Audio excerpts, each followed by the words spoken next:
And now for our feature presentation. He'll be fine on the mountain.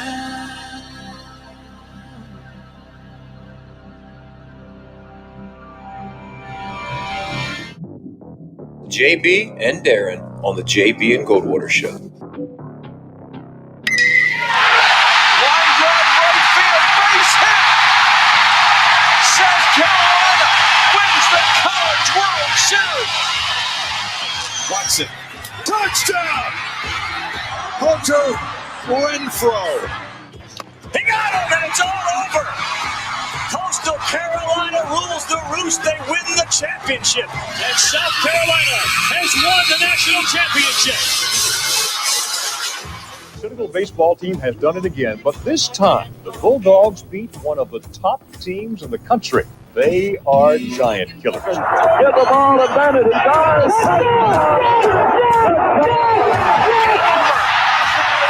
Gamecocks are in the Final Four.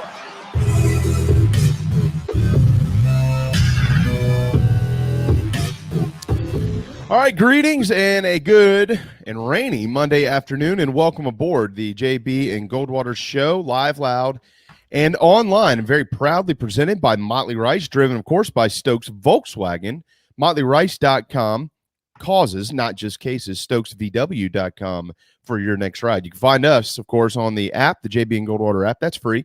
Download that, and then you can take us anywhere you want to. Always head to jbandgoldwatershow.com.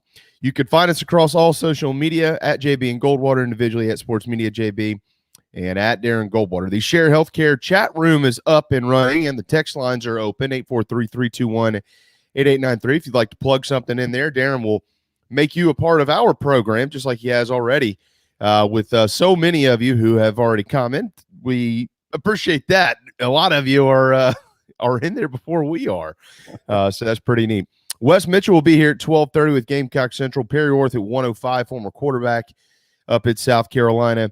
And Gene Sapakoff at about 1:35 this afternoon. It is certainly a full boat. We'll try to touch on the Braves as well in the NFL, but obviously a lot to fuss and discuss from the weekend that was college football week 3. So about a quarter of the way into the season, where are we?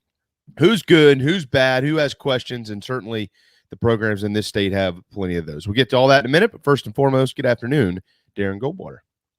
Yeah, it is. How are we feeling today? It's a heck of an afternoon, because 2 nights ago was a heck of a night if you were in my house and not in some of the other homes around South Carolina.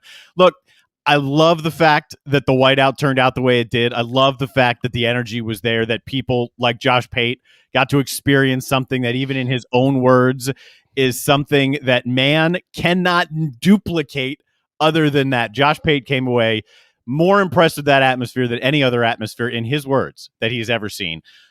People like that, the impression like that, the national attention like that, and then to go out there and win the game. Clifford to play well, only get, throw 4 incompletions, and the defense, again, comes up when it needs to. Penn State's one of the best teams in the country. That is true after 3 weeks. Yeah, it's the top 10 is as follows: Bama, Georgia, and there is really no debate right now for who's 1 and 2. It's Bama and Georgia. We'll get to Georgia, of course, in a minute. They beat the Gamecocks.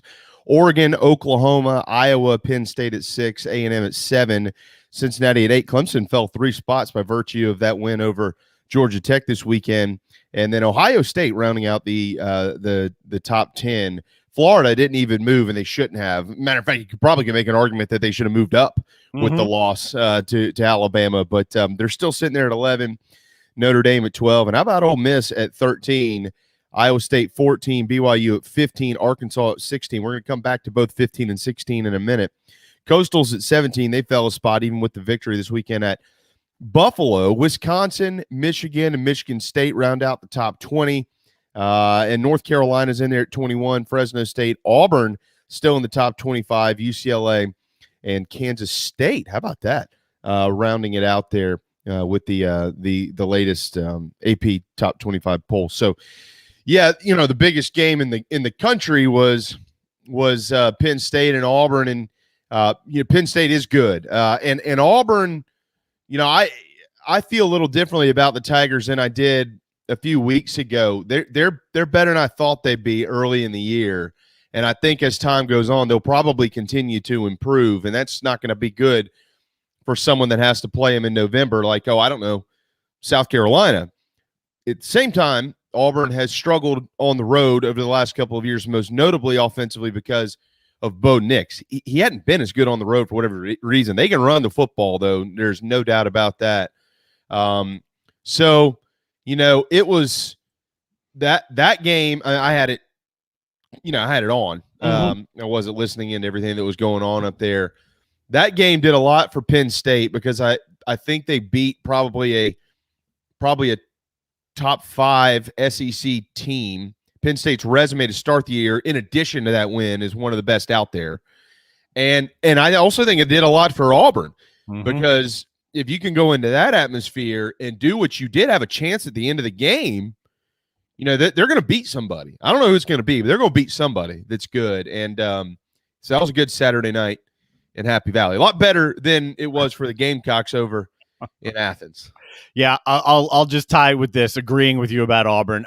The fact that they didn't fold, that atmosphere was it's as good as the whiteout's been, which is saying something. The fact that they did not fold, especially after fumbling to begin the second half, that told me a lot. I agree. I think Auburn is better than I thought, and we'll see how good they can become as they go. I mean, it'll be tough for them to see a better environment than they just saw last night. It's not going to happen, not this year. Yeah, man, I'm telling you, that was really, really, really neat to see. Still some roadblocks out there, clearly, for Auburn, and the most difficult environment, or they'll travel to 2 environments on the road: LSU and A&M, which will both seat over 100K, whatever. Same thing. To them in a moment. By the way, they do get Georgia coming up in a couple of weeks, remember. But that game's going to be on the Plains. And what will Georgia be doing then? When JT Daniels came trotting out, I knew it was going to be a long night. And there's no more evidence to that fact than the fact that Stetson Bennett did get one pass and went right into the hands of Jalen Foster for an interception. So, I think a lot of folks were banking on what they had heard, which last week clearly there was plenty of gamesmanship played. And that was that Stetson Bennett was going to get the start, but he didn't. JT Daniels looked pretty good, and Carolina couldn't get any pressure on him, and they were excellent on third downs. They knew exactly where the sticks were. They got them. They ran the football. They threw the football, and defensively, they're the best defense in the country. I don't think there's a lot of debate for that. Alabama's going to have a chance as the season goes on. They'll get better under Nick Saban. There's no doubt. Clemson too. Yeah, and Clemson. But we already saw Georgia's better than Clemson's, and we saw it again, I think, on Saturday night. I mean, they're really good. And I'm not just saying things to beat South Carolina. Like, I went back and watched the game again yesterday. I rewatch all of them, even though they got beat by 27, the Gamecocks. Georgia's good. They're fast. They're quick. They're smart. They tackle well. I mean, it's impressive. And I think what Shane Beamer said last week, Darren, is spot on. I don't know that Kirby's had a team this good. I think he's had some teams with better running back rooms, even though they run the football incredibly well. But let's also remember something. Their top 2 tight ends are out. And Tyke Smith, who was the All-American transfer from West Virginia, he's out. And they got a couple other big-time contributors. They hadn't even been playing. I mean, they're good. And it's hard for me to say things like, if you don't do it now, then when are you going to do it? Because there's still that Bama team on the other side. And I think there's a couple of other teams out there that have gotten themselves or positioned themselves into the conversation of, hey, we belong. But damn, Darren, they're really good. And they not only do they not have any weaknesses, they look very, very, very driven towards, we're not going to let something sneak up and bite us this time. Well, they certainly didn't let South Carolina come up and bite them. And yes, it's the defense that leads the way. And JT Daniels, when he's healthy and when he's in a rhythm like this, I mean, I don't believe he's lost as a Georgia starter. I think he was 5-0. He's either 6 or 7-0 now as a Georgia starter. The pieces are there. They weren't going to trip up against South Carolina because this was such an overmatched opponent. That was something that there was hope in Gamecock fan base that, maybe if this goes right, if that goes right, if X, Y, Z, you can hang around. You can be in the game in the fourth quarter. That wasn't the case. And it wasn't the case simply because of talent either. There are serious questions that need to be answered for South Carolina. The fact that this offensive line is supposed to be their anchor, it's not. They're the not running good. back room isn't getting it done either. There are problems. And the fact that Georgia's defense is great, yeah, it is. But that should not overshadow where South Carolina is right now. And right now, this whole emotion and positivity from Shane Beamer, it's going to be tested right now. How's that locker room? How are you going to look against Kentucky? What happens if Kentucky comes out and you can't move the line of scrimmage against them either? Then what? Yeah, this week, and this season is playing out literally exactly like we thought it would. I mean, almost to a T. They're gonna blow out Eastern Illinois. They're gonna probably have a challenge on the road at East Carolina, but they should win the game. It was probably a little bit closer than maybe people thought it would or should be, but they did. And then they're not going to win in Georgia. And Kentucky's going to be the main barometer for Gamecock football. And here we are. We're in week 4, and that's literally exactly what has happened.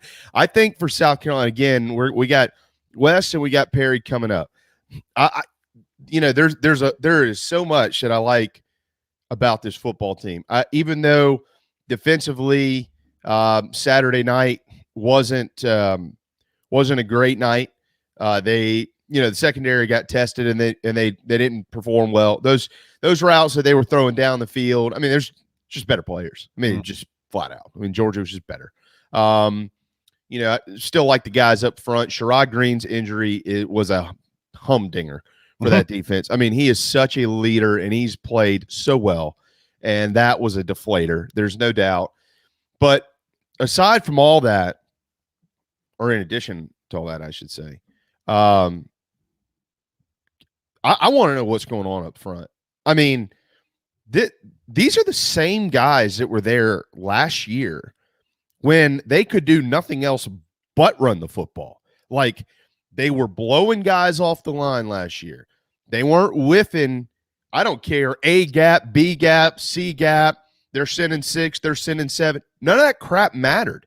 They were smart, they were disciplined, and it has been, I'm going to say one word, awful.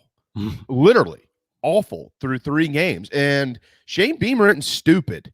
He knows that. I mean, I get it publicly. You want to try to protect your guys as much as you can, but at the same time acknowledge that that the questions we're all asking here need some answers, because we've been informed for months that this group is the strength, and behind them in that running back room, that they'll help bring the quarterbacks along, and the wide receivers have not been a disappointment. Josh Vann is really good, and Jalen Brooks, the Jalen Brooks catch was as good of a catch as I've seen in Columbia. I mean, in a long time. I mean, a long time, and there's some other things that probably need to happen. I mean, they probably got to find a way to get the ball to Jaheim Bell a little bit more and things like that. But that's all secondary to me. Like, there's a lot of guys that are going to play, and sometimes they're going to get the ball and sometimes they're not. You're going to have on nights, you're going to have off nights. Why is the offensive line bad? And there should be no more sugarcoating this. And I know that Georgia's defensive front, Darren, they're as good as I've seen. There's no question about that. I mean, they're really good, so they deserve so much credit. But it's not like this offensive line for Carolina played okay in week 1, played pretty well in week 2, and then, oh, man, they just ran into Georgia. They haven't played well, period. We've tried to find excuses for them. We're all out of those. They're not there anymore. And one example to me, not to be long-winded here, but I know you were watching the game. There's no way you didn't see this. Mm-hmm. This happened twice. Javon Gwynn at right guard. I'm not necessarily blaming him. So anybody that hears this, don't think that I'm throwing stones at one kid, because I'm not. I'm just giving an example. There were 2 different blitz packages that Georgia put on the field and ran a linebacker right by Javon Gwynn, and all he did was an arm stretch basically to kind of check off, like, okay, you've got him, and then turn here to block nobody, which tells me That's all communication. So where's it coming from? Is it coming from the quarterback? Are the calls coming from the center? Are they supposed to be coming from the sideline? Like, where is it coming from? Because it's not coming from anywhere, apparently. And when you just check off somebody and then go to block someone else and you're going, well, crap, nobody's over here. I guess I should have hit that guy. That's a major problem. And it's been happening for 12 quarters. And those things can't happen against Georgia, let alone Kentucky, Tennessee, Vanderbilt, A&M, Florida, Missouri, Auburn, and Clemson, and probably not Troy. I don't want to just skip over the Trojans here. But, I mean, those things, that's what you correct Monday through Friday, and they haven't been corrected. Mm-hmm. So, like, the answer to the why question needs to come pretty soon. Yeah, and that was my concern last week. There was hope, not just from you, from lots of people. Maybe this is Kevin Harris's breakout game. He can be the physical guy. He can be the guy that led the SEC in rushing. I did not see that playing out this weekend, and it ended up that was correct because the issues haven't been fixed. It's not just that the holes aren't there. It's not just that in pass protection guys are blowing by. It's that when there are some spots, the fact that the defense is regularly behind the line of scrimmage, the running backs aren't confident either. They're not running with a purpose. They're running with fear is definitely the wrong word, but question. They're thinking. They're not just out there playing because they're constantly head on a swivel, but in a slower negative way, other than in a positive way when you would use that. It's affecting everything. That's why I didn't think this would be a good game to go fix it. Even if you do have some things corrected, this will be a much harder game to fix. And this Kentucky game now, this week of practice is like, all right, how can we make sure that this group of guys in this locker room doesn't lose confidence, doesn't lose an edge, if you can say that they had one off the summer of Shane? How can you make sure that they come out with belief against Kentucky? Because if they don't, and if they can't run the ball early against Kentucky, it's going to be a long night at home against Kentucky. Yeah, I think that I don't think that this football team personally has lost any confidence or anything like that. I mean, I still think internally they feel pretty good about who they are and what they're trying to accomplish and all those type things. And there is enough talent here. There's enough talent on this team to go bowling this year. And I'm not talking about you, Darren, because you didn't say this, but anybody that tries to tell me that, well, there's just not enough talent to win 6 games, that's a bunch of crap. I've seen less talented teams at South Carolina than this go bowling. So I won't listen to that. It's there. Luke Doty's now the starting quarterback. He's back. And as long as there are no setbacks this week, which I'm quite confident there probably won't be, he's going to be in there. And that's one way that you can fix some of the deficiencies, Darren, but those deficiencies also could take Luke Doty right back onto the injured list if you don't fix them. And again, as it pertains to Georgia, I know our Mac and Dino guys are on here. I like those guys. I think they're dog fans. Georgia is like really, really, really good. I mean, I have no reservations about putting them 1B right now next to Alabama. I really don't. I mean, I think defensively they're better than Bama. And I think offensively, they've gained a lot. And maybe another game or two, and they might say, hey, we're just as good as Bama is on the offensive side of the football. So if Carolina got their rear ends kicked this weekend because they were just outmanned, so be it, man. I mean, you know what? That just goes to tell you where you are, what you need to recruit to, and how much better you need to get to be elite in this league, as Georgia's elite. But mistakes, and mistakes are part of it, but the same mistakes over and over and over, that generally can only fall in one direction after a while, which is to the staff. And again, I'm not blaming Shane, or I'm not blaming just Marcus, or it's also the third game of a brand new tenure where a bunch of coaches are trying to get some things figured out and things of that nature. But you'd like to see some progress with some of the same issues that you have. And I feel like that's being very, very fair to the football program. But Kentucky's really good. The bad news for Kentucky is their own record on the road in the SEC under Mark Stoops is pretty putrid. So that obviously gives Carolina a chance, and they're 2-2 on the road in Columbia since Stoops took over. But we'll get to all that a little bit later in the week, Darren. But at the end of the day, the point is, in Kentucky, we're going to talk to Mike Morgan tomorrow. Whew, barely got out of there against Chattanooga this weekend up in the Commonwealth. So, was that a classic case of looking ahead? Or I don't know. What type of problems do they have? I don't know. We'll get to a lot of that tomorrow. But Carolina can absolutely beat the Wildcats this weekend. There's no question about that. They're good enough to do it, but they got some iron to work out here. Yeah, can they? Absolutely. Absolutely, they can. The hard thing to stomach is that this wasn't just hey, we played one of the top 2 teams in the country and got drubbed and couldn't move the football, and the offensive line couldn't get a push, and you're seeing guys flying open, and you got guys beating your secondary too. It's not just that, hey, we played a great team. It's that it wasn't complete against Eastern Illinois. And then there were issues and concerns against East Carolina. So it's almost unfair that as you're trying to fix things, then all of a sudden it's bam. Okay, now here's Georgia before Kentucky, right? So the question is, can you get better in this week? I agree with you that Doty being the number 1 guy and taking all of those number 1 reps, or at least most of them, that's my hunch. I don't know that as a fact. I'm just guessing. That should help. That should help significantly. But it's obviously something that needs to get cleaned up. I'm not going to sit here and hammer individual guys, but something's not working, whether it's the calls, whether it's the scheme, whether it's the 5 that are on the field at once. Something's not working. And it wasn't just the fact that Georgia is as good as Georgia is. It's also what's happening on Gamecock's offensive line, and it's affecting everything they're trying to do. Yeah, absolutely. Well, I mean, you're going to have communication issues like that. That's going to have, every team has those. I mean, but the consistency for South Carolina, and like I see Tyler, I agree with the OL needing improvement, but they also played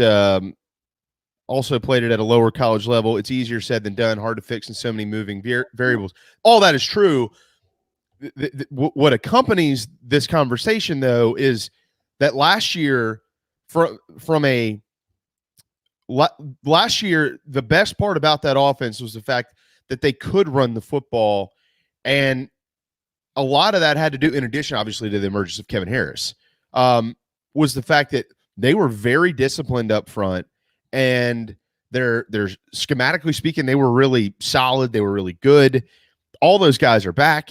And we heard for months that, if anything, this is the strength of the offense, and it's not. I mean, it's not even close, right? So, but then you flip that card over, and you see the improvement from the wide receiver group. You see them, even though they got toasted on a few against Georgia on Saturday night, the secondary has improved. Mm-hmm. I mean, it's not a dramatic improvement to where you would say that, all right, well, this is one of the best groups in the league or anything like that, but they have improved. I mean, look what Jalen Foster's done, and they got roasted the other night. JT Daniels is good, and he's a lot better than I gave him credit for before the season. And if you're going to dismiss a guy, you better give him credit when he deserves it, and dude deserves credit. He's really good. So, there's some things to take away from the first 3 games. Remind everybody, Carolina is still 2-1. And this record is exactly what everybody thought it would be, 2-1 after 3 games. Where we have issues is, okay, these next 4, Kentucky, Troy, Tennessee, and Vanderbilt, if you want to go bowling based on what everybody else has done thus far, you probably got to win 3 of those 4.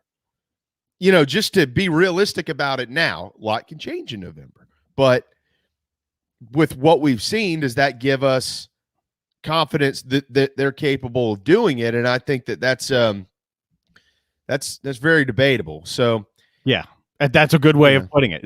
It's a question right now. There's no guaranteed win on the schedule right now. There are winnable games, absolutely, but things have to change, and that's what fans, that's what Kentucky fans, that's what SEC and general in the region, that's what fans are going to ask. Can this team improve enough to where you can get 3 of those games? Can you get to that 6 number? If you ask me today, I'm still kind of where I am before the season. I thought 4 was a pretty good over-under number because I think that's right around it. 5, and I haven't seen anything that changes my mind. Things can very well change. They can change this week. That can change my mind. But I haven't seen something yet that changes my mind. Yeah.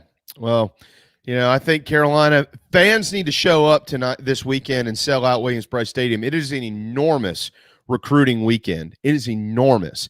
And it's Saturday night. And for anybody that, oh, God, I wish it was Florida or something, I'd go, do I need to remind anybody what's happened in this series since 2014? Kentucky owns it, except for 1 year, 2019. That's it. They've won every other game. If you're even remotely close to on the cusp of should I or shouldn't I, the answer is the former.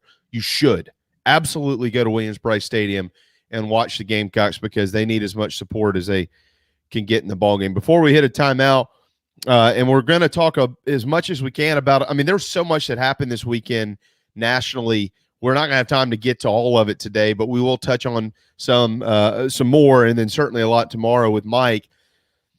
Clemson's got issues too. 14-8 this weekend over Georgia Tech. They got issues up front.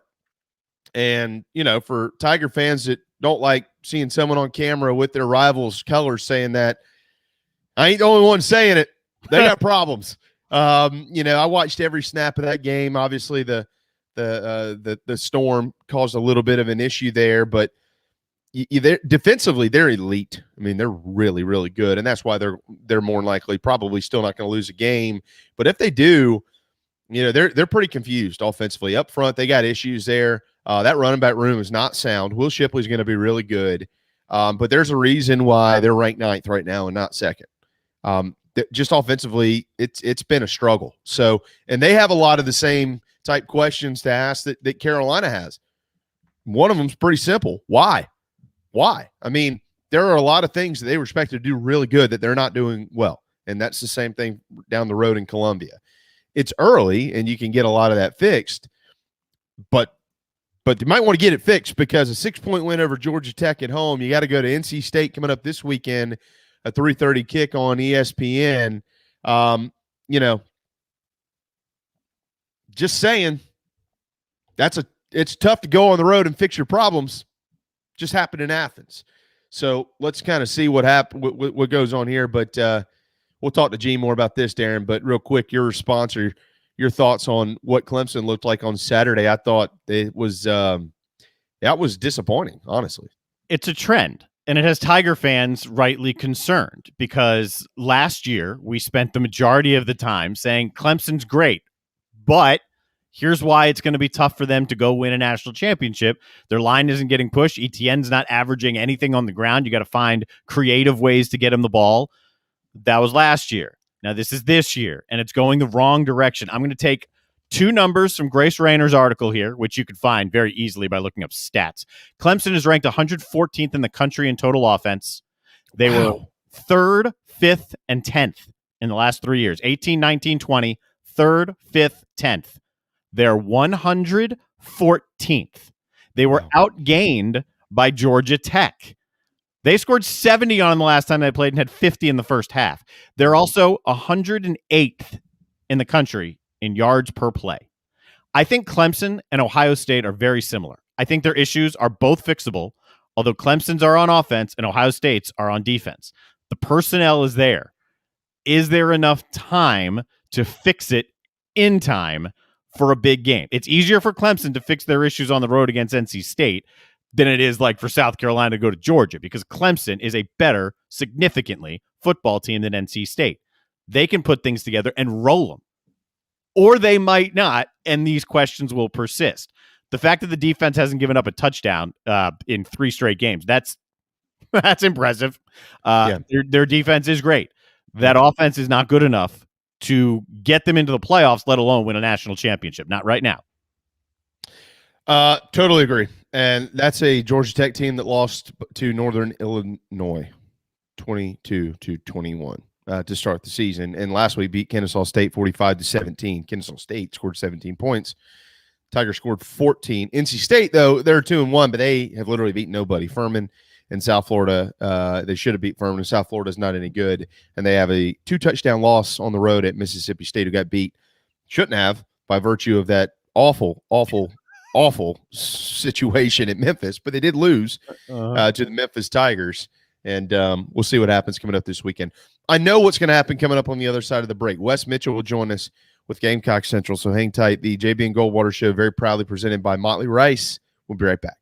This is Mike Mazzell for Stokes Volkswagen on Ashley Phosphate Road. You know what happens when you sell record numbers of new vehicles? That's right. We take in record numbers of local trades. Despite what the news is saying, quality pre-owned vehicles really aren't that hard to find. You just need to know where to look. Stokes Volkswagen on Ashley Phosphate and on the web at stokesvw.com. We've got over 1,200 pre-owned cars, trucks, SUVs, and all at a fraction of the price when new. Every vehicle has been inspected and reconditioned, many with the balance of factory warranty. Best of all, at Stokes Volkswagen, you don't need perfect credit to get approved for a quality pre-owned vehicle. And we'll take any trade in any condition, even if you owe thousands more than it's worth. Don't forget, we'll buy your car even if you don't buy a car from us. You're going to love our pre-owned selection, I guarantee it. So come see us today at Stokes Volkswagen on Ashley Phosphate or stokesvw.com. Peace and love at Stokes VW. Negative trade equity finance to new loan, subject to lender approval. People don't like to get stuck in traffic, stuck in the mud, stuck at work. And two others you probably don't think much about: stuck with a big medical bill or stuck with a healthcare program that doesn't fit who you are. Experience true medical freedom with Share Healthcare. More affordable, more options, user-friendly, and biblically sound. You can join right now. Explore a new way to show you care with Share Healthcare. Join us today at sharehealthcare.com. sharehealthcare.com. Wando Power Equipment, the trusted home of Hustler zero-turn residential and commercial mowers. There is nobody more trusted in South Carolina than our friends from Wando Power Equipment. They've been providing elite commercial and residential service for over 30 years. Landscape Services have turned to their selection of Hustler zero-turn mowers like the Raptor. Bigger, stronger, faster, and the most durable Raptor Hustler has ever designed. Located on Daniel Island and online at wandopower.com. Wando Power Equipment, owned by the Price family, the home of Hustler zero-turn mowers, rentals, service, and specializing in family and friendship. You hear me talk about Dog and Duck all the time, and there's no other place I'm going to watch my college and NFL than the Dog and Duck. They have 3 locations: Bell Hall, Park West, and Clements Ferry Road. They have specials all football season long, like $12 pitchers of their own D2 brew, $5 pints of Sierra Nevada, weekly pick'em sheets with prizes, and the best wings in town, bar none. For all your football, college, and NFL, the Dog and Duck, Clements Ferry Road, Bell Hall, and Park West. Motley Rice LLC is a law firm with international reach, but it hasn't lost its Carolina roots. The Motley Rice team fights every day for people harmed by products including asbestos and talc exposure, medical drugs and devices, and also catastrophic injuries and auto recalls, including dangerous Takata airbags. Motley Rice is headquartered in Mount Pleasant at 28 Bridgeside Boulevard. Visit motleyrice.com. Thank you, Motley Rice, for supporting the JB and Goldwater Show and the Big Gamecock Preview Show.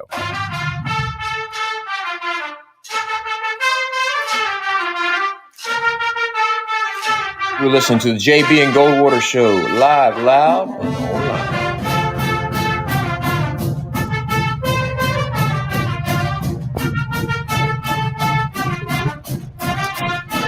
All right, 12:33 Monday afternoon. Welcome back. The JB and Goldwater Show, very proudly presented by Motley Rice, motleyrice.com. Gamecock Central, where you want to head to get some Monday thoughts on what happened this weekend between the hedges. This guy's been busy at work. Wes Mitchell, what's up, man? What's up, guys? How we doing? We are fabulous. How about you? Yeah, yeah, he's good. I'm always good. I don't let wins and losses affect my life. No. I've seen too much of that. It's not true, actually. Is it raining up there, Wes? It is pouring down here. Has been all day. No, it is very overcast, though. Yeah, it's coming. Just prepare. I know what else is coming this weekend. The Wildcats of Kentucky. They'll enter Williams-Brice Stadium on Saturday evening looking to go 2-0 in the SEC. Carolina will be looking for their first win because they just got their first loss between the hedges on Saturday night. So tomorrow when Shane meets with the media, and then when Marcus Satterfield and Clayton White meet with the media on Wednesday, Wes, I think a lot of questions should be asked about why some things that have needed fixing for 2 weeks haven't been fixed. We saw a lot of that. Georgia deserves all the credit in the world. I'm not taking anything away from them, but there's still some major issues, and I'll just start with one we've been talking about a lot today, the offensive line. What did you see from those guys Saturday night?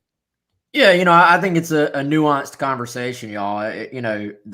The Twitter take is all, the O-line sucks, and why does the O-line suck? And I think the bigger conversation here is that there's a lot of reasons that South Carolina's offensive line has not played, up to the standard that I think we all set for them and they set for themselves prior to the year. Yep.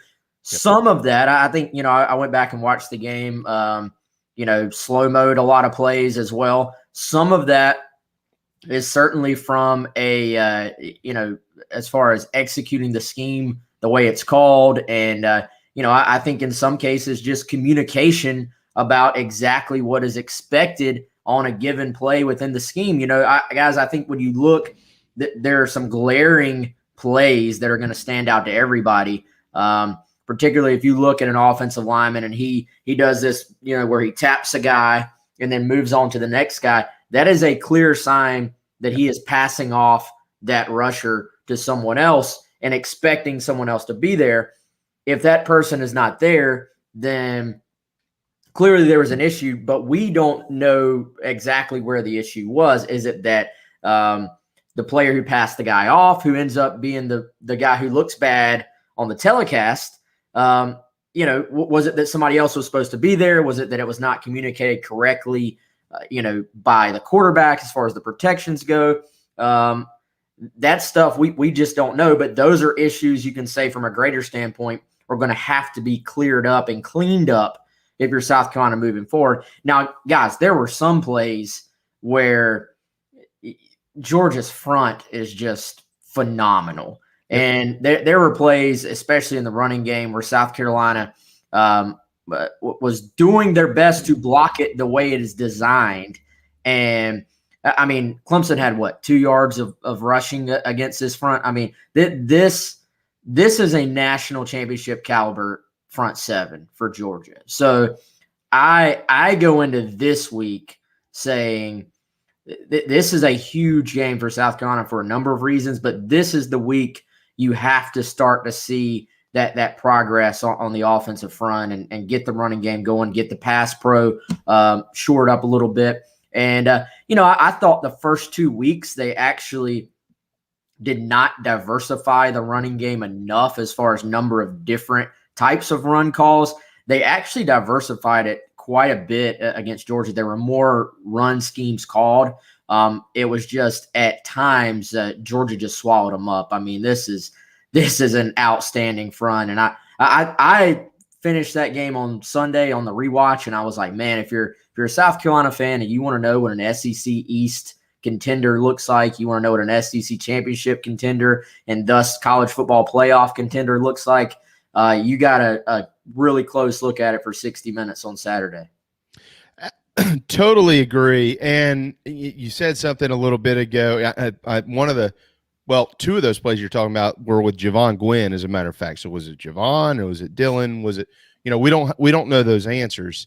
I think where people are frustrated, and rightfully so, Wes, is a lot of the questions that people have today are the same questions that they had last Monday and the Monday before that against inferior opponents. And I think that's more than fair.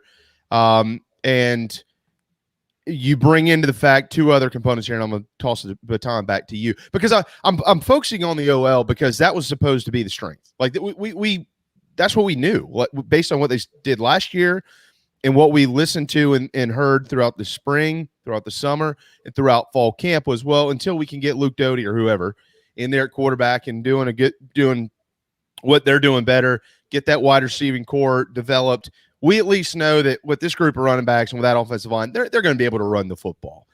And that just really hasn't been true on a consistency base that we thought it would be. So when you add all of that up, I think it's fair that fans are questioning a bunch of different things. I'm not sure that some of the questions, like whether Marcus Satterfield's a good play caller and stuff like that, whether those are fair, but it's certainly fair to want some answers regardless of competition as to why the same mistakes continue to happen.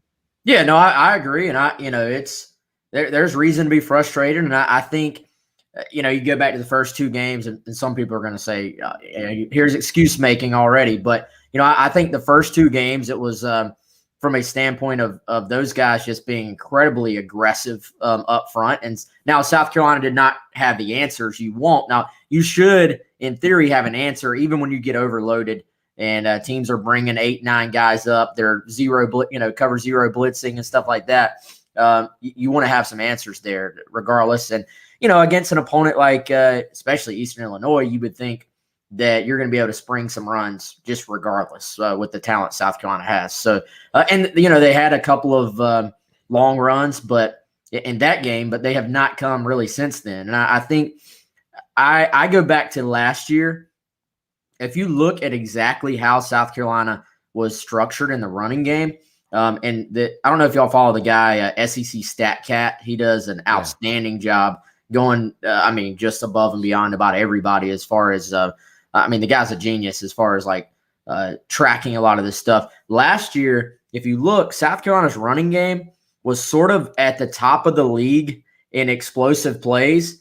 And then in the bottom of the league in negative plays allowed, it was a very much hit or miss running game. And think about how many just chunk plays Kevin Harris had last year where either he makes one guy miss or runs over one guy and creates a huge play, or at times the line is just smashing people. But then think of how many negative plays that the line gave up last year as well. So point being, the negative plays have still been there this year, but those chunk big plays for the most part have not.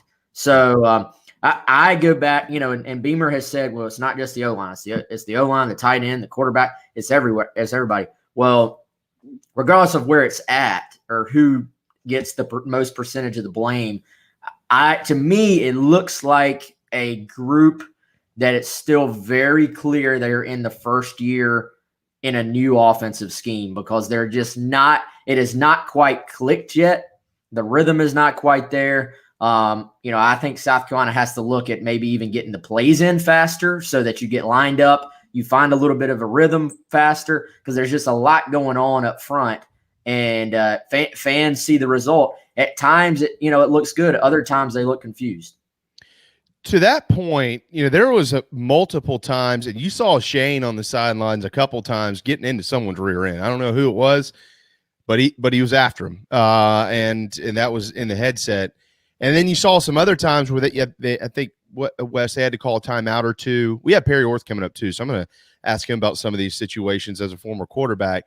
And you'd see some of the players getting frustrated out on the field. I think Joyner got pretty frustrated in one instance. I want to say Jaheim Bell and somebody else. I can't count them all, but it happened where it seemed like they were frustrated in the fact that somehow, some way, something wasn't being communicated right to somebody, and it was costing them that timeout or whatever it was. What did you when you saw that? What does that lead you to believe? Yeah, no, I think we all saw it. Obviously, that a lot of that's heat of the battle, but you have to sort of if you're South Carolina, especially against Georgia, but really against any team this year, you got to find a way to minimize that stuff, right? I mean, and I'll throw in and regardless of, taunting is to me, the taunting penalty is right up there with targeting as far as some stuff gets called, some stuff gets completely overlooked. It's so silly, but I'll throw in, the van targeting, the van taunting, some of the false starts when you're trying to get into a rhythm. There are moments on offense where, as a whole, the unit just has not quite looked comfortable yet, and I think that has sort of expressed itself in multiple different ways that point right back to the fact of I don't know what the answers are. I don't know how you get to that point. I don't know if it's just more reps. I don't know if it's shrinking the package down just a little bit. Some of it is, and somebody made a great point on the chat there.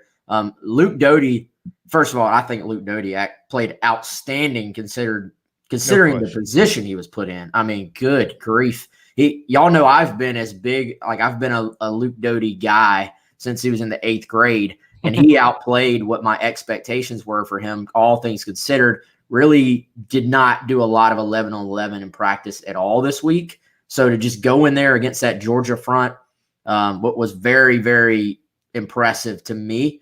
Now, but some of those issues that we're sitting here saying, why did this happen? Why did that happen? Some of it may be that you are talking about throwing what is still a very young quarterback in there, and the protections that one guy taking one wrong step can make everybody look bad. I think we have to remember that too. West Mitchell, Gamecock Central, 12:45 on this Monday afternoon. Absolutely, Luke Doty. There's a reason why he was far and away the guy, Wes. And when he came in there, I think there's maybe a couple deep balls he might like to have back where guys had their man beat here and there.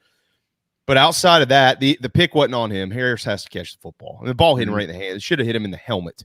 That wasn't a bad throw. And that dynamic moving forward, I think, is from an offensive standpoint what I'm interested to see, because Wes, if they're going to continue to have these issues up front, which hopefully they don't, but if they do, I mean, Luke Doty's only one who's going to be able to get him out of it. Number one, he understands the offense. But number two, his legs, the healthier he gets, if he can stay standing upright, he's about the only dude who can get out of this crap when he's back there with 3 or 4 guys standing around him. So I think that is such a key to everything moving forward, and we'll see what the offense looks like with him trotting out there first on Saturday night. Yeah, guys, I think Luke's got an opportunity here to sort of take over as the leader of this offense and of this football team. I think I think you circle this week, like for offensive line play. Kentucky has actually struggled to get pressure on teams so far in my very early initial review of what they've done. That's been an issue for them. So to me, guys, I think this is the week the O-line is going to have to start to come together. I made the point last week. I was like, there may be some of those little improvements in the offensive line going into this past Saturday, and we may not even notice just because of what they're going up against. I think we're going to start to have a pretty good feel this week. Is this just what the O-line is? And it's just, how do you fix it? Or are we going to start to see some of that progress on the field from the offensive line?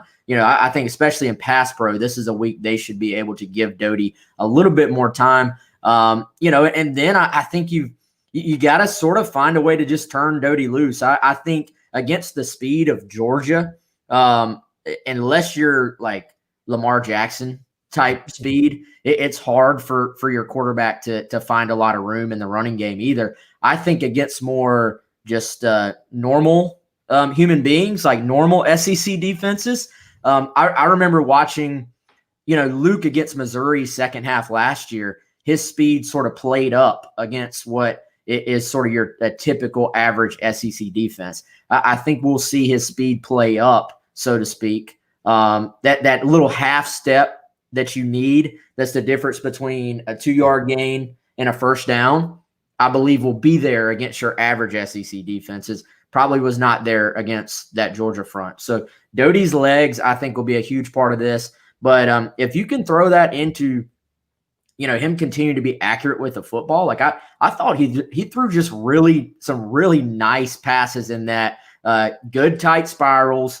The ball wasn't really in danger. It was to where only his guy could catch it. Yeah, you want some of those long balls back, no doubt. But they were out in front of his receiver. Nobody else is catching it. That's a timing thing. That's a rep thing that will clean up the more he's able to get back in there and practice. And hey, throw some love to these receivers. They've heard, about how they can't play football for almost 2 years now. And, shout out to Justin Stepp and that offensive staff for bringing Josh Vann along, man, because he looks like a bona fide playmaker. Oh. And that's something they've needed, man. You hate it for him that he had the penalty there. But, man, at the same time, This is a guy who's literally waited 4 years. He's in his home state. He goes up over a former Clemson DB, no less, and makes a huge play in this game. And if you look back, Darion was even still hitting at him, trying to knock the ball out after the play was over. So, I mean, can it happen? No. Do you understand in the moment why you'd be a little excited that you just mossed this guy? I mean, we got to remember these are guys out there with competitive juices flowing. So I personally would have liked to see the ref go tap him on the helmet, put his arm around him, and say, "You do that again, you're getting 15." But absolutely, but great play, kid. I mean, there were several other play. It seems like the defense can still taunt all they want, and that goes for both sides. Defenders can taunt, but offensive players, when they get the better of them, cannot. So I don't know, dude. On that note, there, we all watch a lot of college football. And it boils over a little bit when these things get called against our teams. But I'm so sick of seeing this across the sport. The taunting, I'm with you. If you don't want taunting in the game, I get it. The rules have been around for a long time, and they're there for a reason, so you don't get a bunch of jackasses out there parading around like they're the only thing that matters. Totally understand that. And there are some times where a taunting flag is totally necessary. Yes. And then there are other times where things like that happen, and I watch it a lot. And you said something earlier, I thought you hit the nail on the head then, is it's not consistent.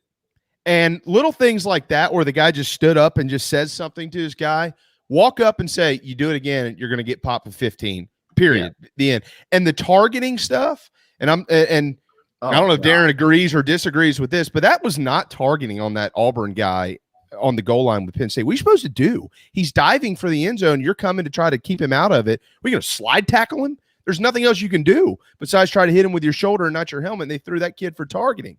And you're seeing this crap all across the country. It's all garbage, and nobody knows how to clean it up. Yeah, and the best answer for the targeting is maybe not an ejection, the 15-yarder. That way the ambiguity, the line of, was it? I don't know. It was really close. Okay, let him stay in the game. And then don't penalize him another half if it's in the second half of the game. Just back him up.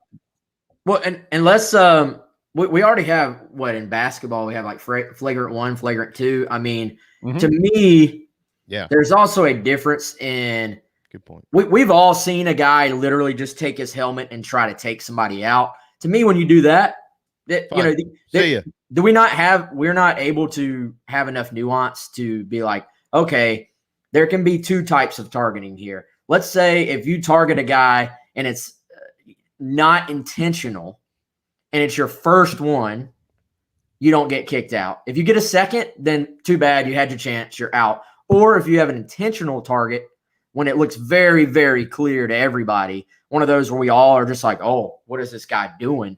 Then, yeah, you give the ref the ability to boot somebody. But I'm with y'all. And it's because it's so it's called so differently from referee to referee, from conference to conference, from game to game, from quarter to quarter. I mean, it's that's what frustrates everybody, because these defenders are trying their best at times. Sometimes a guy just ducks his head at the last minute. The offensive player just ducks his head at the last minute.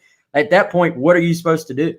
Well, I think what Lane Kiffin said the other day is so true, and it's so spot on. He's like, look, man, y'all get the officiating crews. He said he got reprimanded for saying something on Twitter, and he didn't give a crap. But he was like, the officiating crew has the ability to go look at everything in slow-mo and determine what it's going to be. He said, these kids all across the country have a split second to make a decision. And, yeah, some of them are, yes, absolutely, it's egregious. You're out. There's no doubt. But, like, a couple of the ones that I've seen throughout the country, and then, like, I saw Gene Chizik talking about this one on Sunday morning about the one in the Penn State game. And I'm not arguing about, like, the teams. I'm talking about the play. You had the Penn State guy stretching for the goal line, which he has every right to do, and you have a kid trying to prevent him from getting in there. There's only one way to get to him, and that's slide at him with your shoulder and either hit him with your head or hit him with your shoulder, which is what he did, and he gets flagged for targeting and thrown out of the ball game. He's got to miss the first half of the game next week. There was literally no other way to stop that kid from scoring. So if you can't do that, you take football out of it. So I don't know what they expect to come of all this. This is garbage. Yeah, I mean, I agree. I couldn't have said it better. And we got to find ways to I don't know, let the guy to keep it as safe as possible, but also not have this affect a game when these kids work their absolute tails off for the entire year to get they get what, 12, 13, 14, if you're lucky, opportunities in a season. Absolutely. Let me pass this stuff along real quick. If you just love the atmosphere of college football, first of all, it's the high on Saturday in Columbia is 75. Ooh. And there's not going to be a cloud within about 100 miles of the state capitol, and the low is right around 55. So the weather's going to be perfect. Paul Feinbaum will be live outside of Williams-Brice Stadium, from what I understand, from 3 to 7 on Friday, and then SEC Nation from 10 to 12, which means Laura Rutledge will be in town, so I'll be there Thursday. And we also just got an announcement that South Carolina and Troy will kick off at 3:30 on the SEC Network coming up on October the 2nd. All right, last couple of minutes here with you, Wes. The defense this weekend got better, got worse, or undetermined, and then summarize this Kentucky matchup and what you'll be paying attention to throughout the week.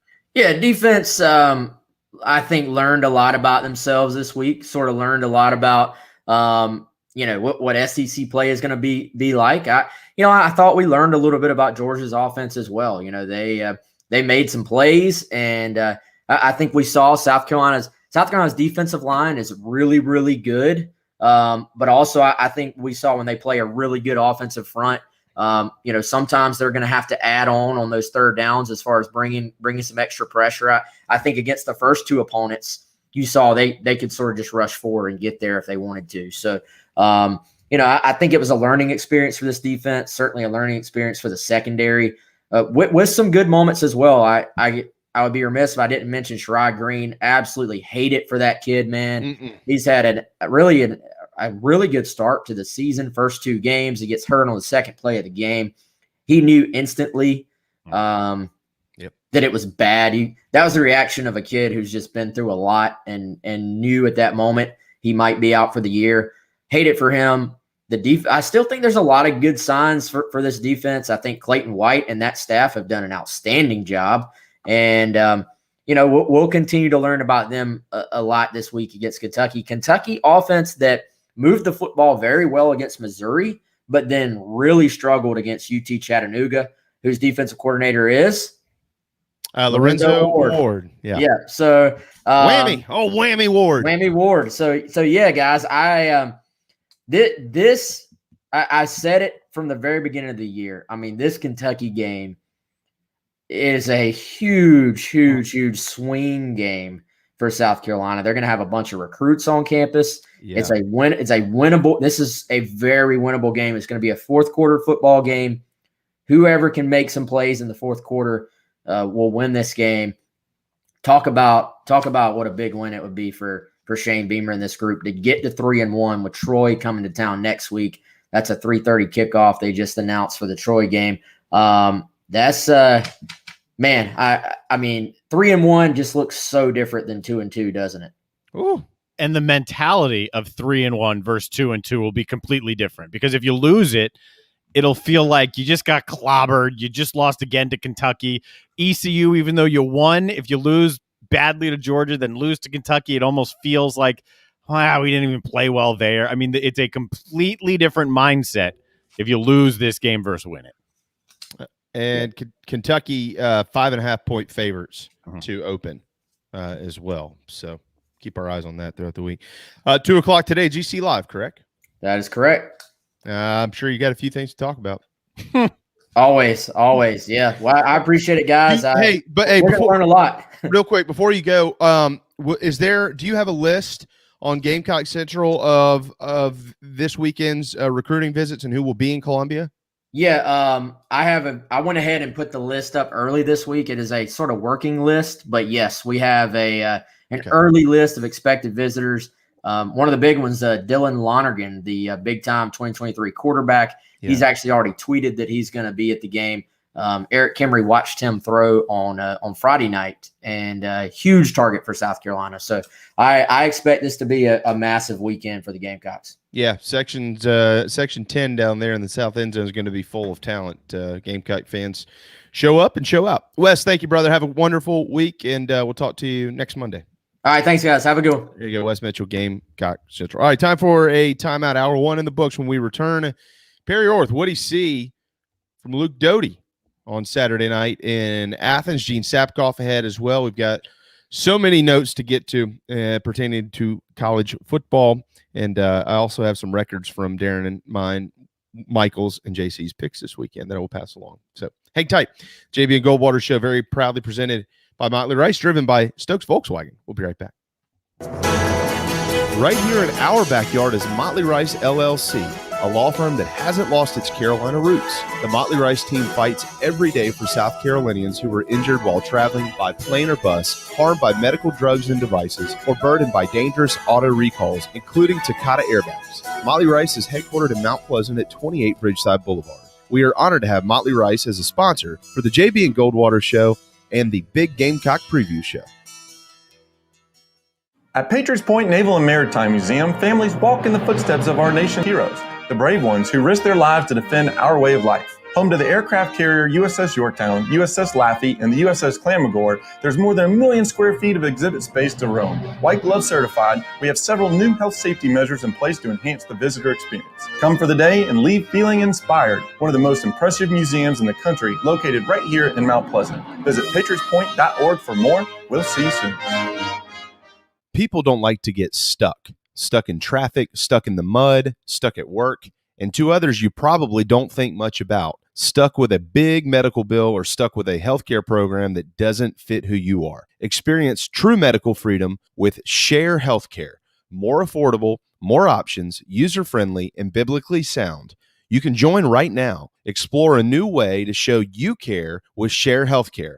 Join us today at sharehealthcare.com. sharehealthcare.com. This is Scott Glaze, head golf professional at the Links at Stono Ferry, located on the outskirts of Charleston, South Carolina. I'm inviting you to tee it up on one of the most scenic and challenging courses in the Low Country. Our back nine is highlighted with 3 holes that border the Intercoastal Waterway. Visit stonoferrygolf.com to book tee times and discover all that Stono Ferry has to offer. The Links at Stono Ferry is a former South Carolina Golf Course of the Year and is also home to the College of Charleston men's and women's golf teams.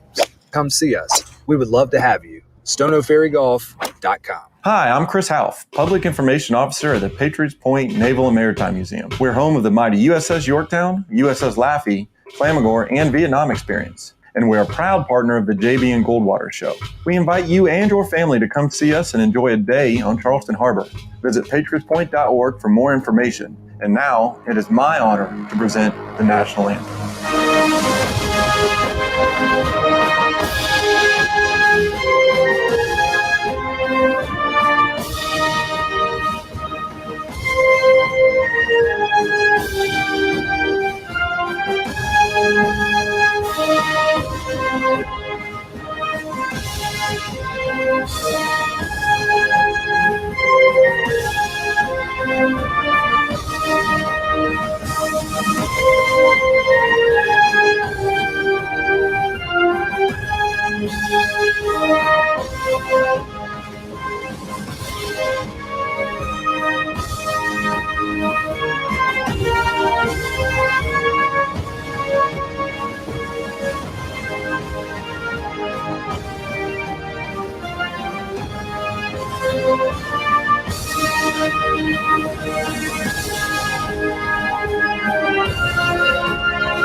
Live, loud, and online. All right, final hour on this Monday afternoon. Welcome back to the JB and Goldwater Show, driven by Stokes Volkswagen, very proudly presented by Motley Rice, a Motley Rice team fighting hard every day for Americans injured while traveling on a plane or a bus, or who have been harmed by medical drugs and devices, burdened by auto recalls like the Takata airbags and more. If you have any of those issues, MotleyRice.com, right here, headquartered in the low country of South Carolina, but of course, a national company, national firm that has not lost their local roots, MotleyRice.com, causes, not just cases. JB, Darren, and Perry Orth, former quarterback at South Carolina. Hey, Perry, look, before I plug you in here, and I want to talk all about quarterbacks and offensive play calling and things like that. I haven't seen it yet until just a couple during the break. I was watching this video. I think WLTX up in Columbia put it out, of Coach Muschamp. It's about a 2-minute video on the field after Georgia defeated the Gamecocks 40-13 Saturday night, of literally him hugging the entire Gamecock football team. And that was really neat. It reminded me of when Florida and South Carolina played after Will was let go down there. I think that just goes to show you there was a lot of respect between those players and their former head coach. And that was neat to see, especially after Brad Scott got let go, going 1-10 at South Carolina, and then decided to let his players carry him off on his shoulders when he went up to Clemson. That was really neat to see, man. Yeah, no doubt. No, it just speaks volumes.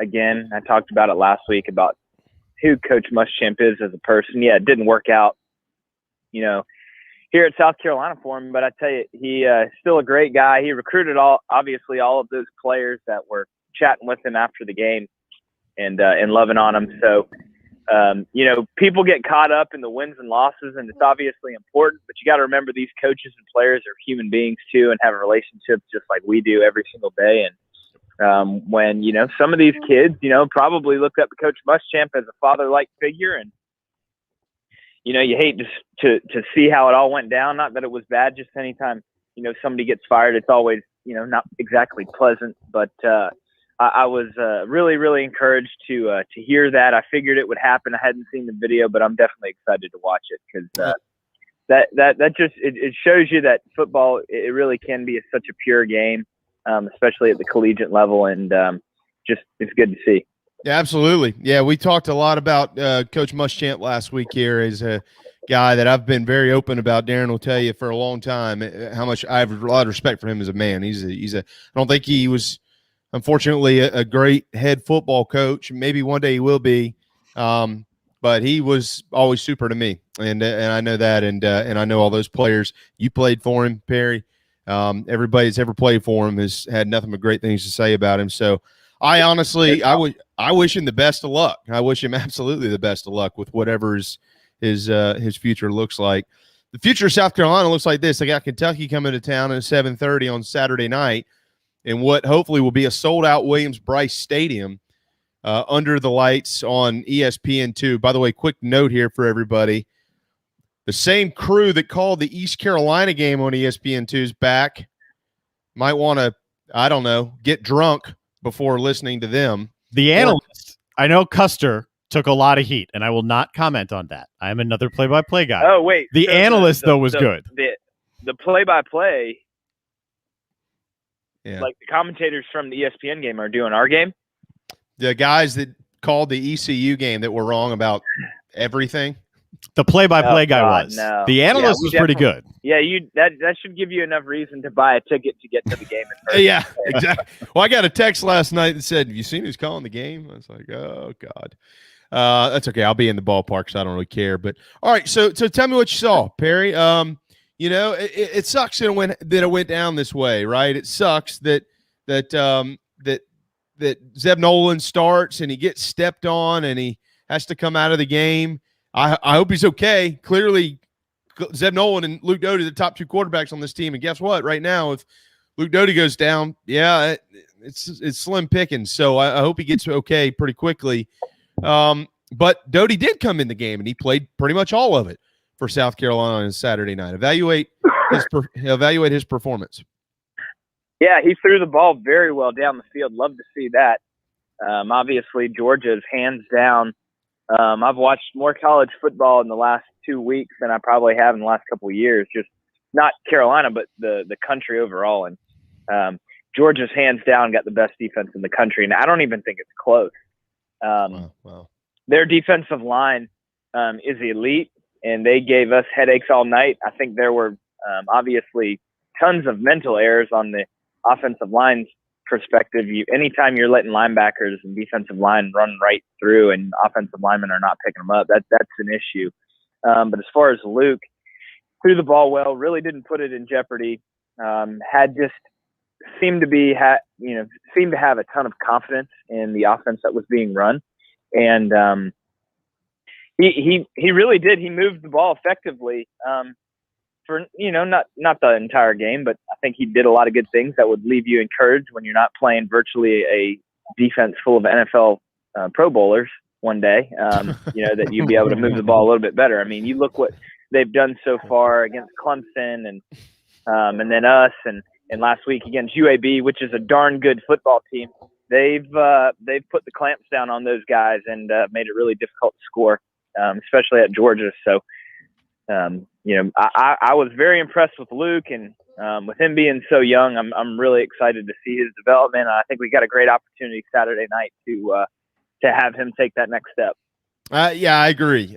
This is going to be a much more, quote, matched up type game for South Carolina. We'll get to a lot of that in a minute. Let's talk about the offensive line, Perry. We hit on this last week with you, and obviously they're continuing to have their issues, and everybody maybe has a little bit of a different opinion as to why. I think we need to get that figured out probably sooner than later. It seemed to me that the last 3 games have had very similar issues, which seemingly stem from communication problems. But I'm going to leave that to you.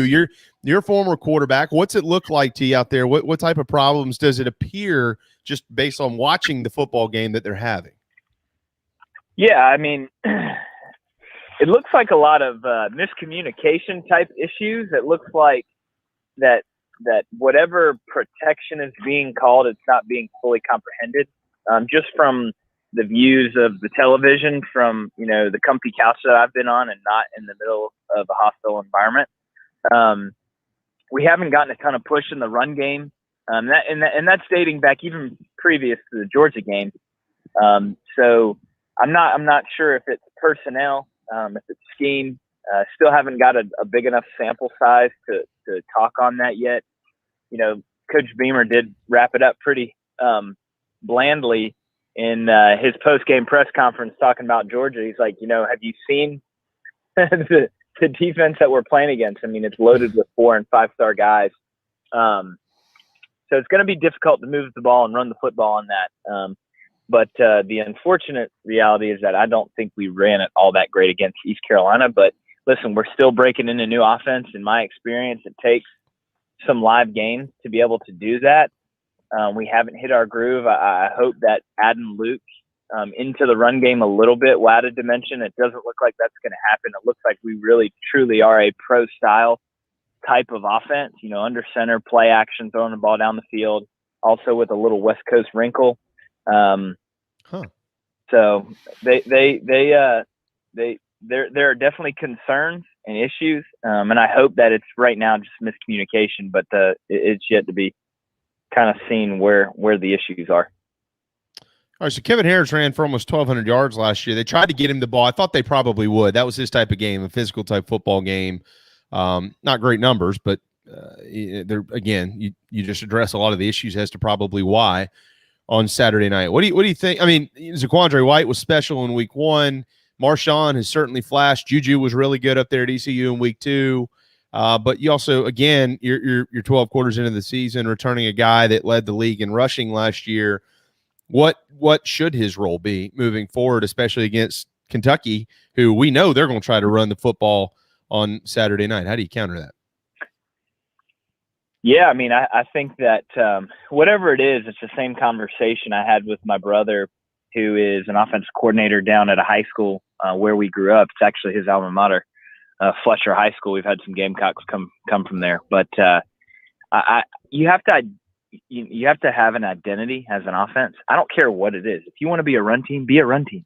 If you want to be an air raid team, be an air raid team. But come up with an identity and stick to it, right? And get better at what you do. You have to get good at what you do before you can just start throwing in a bunch of plays. And, if we want to run the football, because we do have a big offensive line and 4 really good running backs, well, let's be good at running the football and be good at what we do. trying things in this trial and error thing. Not saying that we're doing that, but the trial and error route doesn't really work in offense. You don't want to be stubborn and just run plays up the middle and be like, oh, we're an ISO team. This is what, you got to ultimately do what works, but I still don't know really who we are as an offense. And in going into game 4, you'd like to start seeing the direction of who we want to be. I think I have an understanding, like I said, we want to be a pro-style team that runs the football and play action off of it. But it's still early because the Eastern Illinois team we played was not very good. That was obvious. ECU, we did struggle. That just could have been another second game of the year, first kind of real game. Then Georgia, every offense that plays that defense is going to struggle. So I think we'll have a really good tell after this week, the Kentucky game, of who we are. And if we're still having identity issues, then ultimately that will fall back on the coaching staff. 1:15 Monday afternoon, Perry Orth, former quarterback at South Carolina. If you want to be a quarterback, QB1athletics.com. All right, so I don't bring you on Mondays to question the play calling of the offensive coordinator or the head coach or anything like that. Perry, you and I have been doing this for a few years. I think by now you understand that. I'm not going to put you in any type of pickle with the program, but I do want to ask you about, not that this play was probably going to matter to the outcome of the game. I just thought it was interesting. The first down call from the 1 yard line. Georgia had pinned Gamecocks deep, and I thought, well, they're just probably going to try to run this thing out of here, right? And Luke Doty kind of play action, went back to the edge of the goal line, stepped up, and promptly got sacked for a safety. What type of call was that? What were they trying to accomplish there? Why didn't it work? All those type of things. Kind of fill in the gaps as to maybe what happened there. Yeah, well, a lot of times when you're on the 1 inch line like that, you get stuck on, okay, well, if we run the football for whatever reason and one of these giant soon-to-be first-round pick defensive linemen for Georgia decide to blow the play up, we're getting a safety. So a lot of times you'll see people throw the ball. More times than not, it'll be quicker. And then other times they'll also roll the pocket to avoid safeties like that. I don't know the play call. I didn't really get to see the concept that was called. I thought it was interesting that we went into drop back pass, especially with that kind of a front, unless they saw something that they wanted. But yeah, I think that, even Coach Satterfield would probably have that one back. That wasn't obviously the play wasn't executed properly or blocked very well, but something to get the ball out of his hands quicker. But, then again, I was watching the Florida-Alabama game a few hours before that. And Dan Mullen, who's not a big drop back pass guy with his quarterbacks, had first down on the 1 yard line against Alabama, and he had Emory Jones in drop back pass 3 times in a row. So, unless you see something that you absolutely, kind of a slam dunk call, you definitely want to have the ball out of his hand quicker than a standard 3-step drop and progress through a read. Yeah, that's interesting. I'm glad you said that, because it makes me personally feel a little bit smarter. I kind of thought in a situation like that, you give yourself some time, right? So maybe you're going to run that sucker out of the shotgun and try something a little quicker, a little slant route or something, or maybe you hit one of those tight ends for 4 or 5 yards to give yourself a little bit of a cushion. But they were under center, and Luke stepping up into the play like that. I'm literally trying to learn something here. I hope the audience is learning something. Stepping up into the play like that. I mean, that's all pretty natural. That's what you're supposed to do in that situation. He just got gobbled up, correct? Yeah. Yep. Yeah. He didn't have anywhere to go in a hurry. That thing closed up pretty quickly. Yeah. That's that was one thing I would have loved to see a little bit more of. I'm by no means am I an offensive guru, but I do like to move the pocket. I like to cut in pass protection. I understand that there can be issues with that, especially if you do whiff on the cut block. Now you have a free reigning rusher coming right into your face.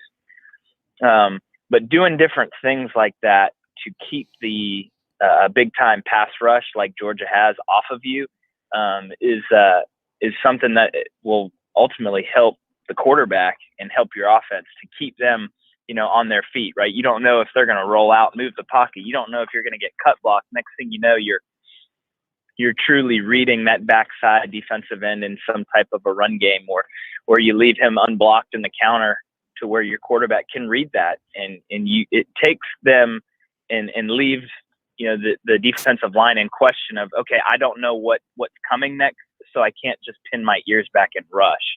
I think when you spend a lot of time in obvious passing downs, defensive linemen are smart at that level. They know second and long, I'm getting drop back pass.